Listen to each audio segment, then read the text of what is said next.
buriya abana banjye babiri bamaze kujya mu gisirikare, nashatse ko bajyamo ari batatu ko bafite ari abahungu, ariko umwe arananira avuga ko atabishaka. Bombi narabegereye ndabinginga nabwo ariko mwebwe shaho, ariko impamvu nayo ndayibabwiraga.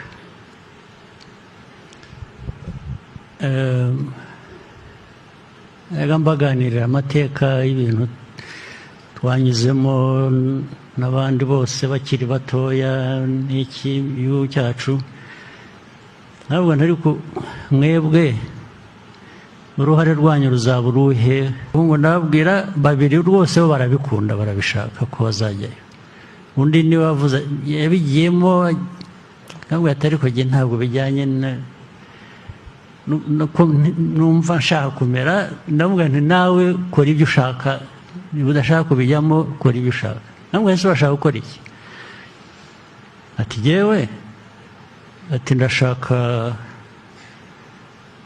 gukora amafaranga, tujye nindagiza kwiga nzajya muri bizinesi.